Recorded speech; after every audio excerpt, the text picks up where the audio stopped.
politics. And so what we find when we do look at coverage of Congress is the stories are not about congressional representatives responding to constituents. The stories are overwhelmingly Republican Congress members fighting with Democratic Congress members. So it makes it seem like a sporting event, like a football game. Who's going to win today, Democrats or Republicans? And what we don't see is the gap that exists between sometimes what both parties are doing and what the U.S. public is calling for or wants. I know folks know about Citizens United and the idea that we think money is speech and that basically just pull a lever every 4 years and that's supposed to be the extent of your democratic participation and your role in making policy. But media play into that too by suggesting that the policies, the decisions that affect every moment of all of our lives are mainly a fight between these two groups that we're meant to believe are very, very, very different from each other all the time on everything. And who's winning, who's up, who's down this week.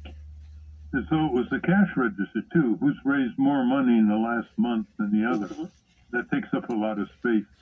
Absolutely. Well. And then who are they raising it from? Who are they raising? Yeah. Not you and me, they're raising it from corporations and wildly wealthy individuals. And is that who we want in charge of our politics? I'm all for media talking about funding and financing, but talk about it in a critical way. Talk about why people with money have more influence than people without, when we know that people without greatly outnumber the others.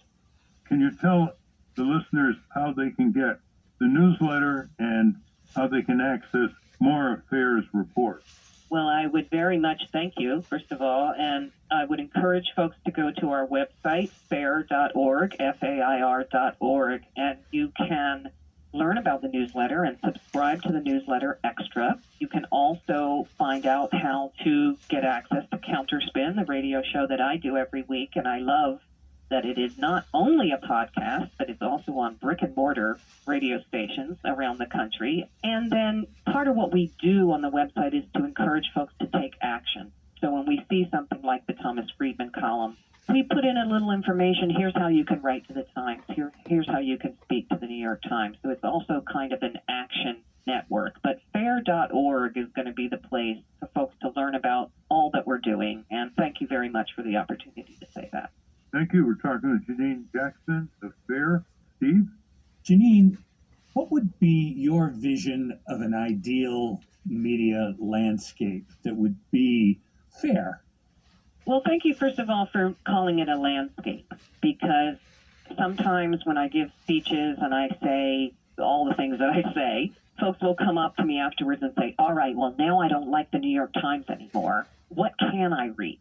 And they're looking for a single replacement media outlet to be outlets that are bringing us international perspectives that make it clear that the U.S. is not a shining city on a hill necessarily, and that tell us what's happening in other places. The very fact that you use the word landscape, it gets me to that answer. I think we need a range of media outlets that we have access to that bring us a range of perspectives that are not simply top down. Well, we're seeing some of that with the Intercept Press Organization, Center for Public Integrity. Absolutely. The Lever, we're seeing a number of folks. And a number of folks are just supporting themselves on Medium or on Substack. There really isn't a replacement. Can't expect something to be served at your breakfast table that's going to give you a view of the world. There is no substitute for informing yourself independently.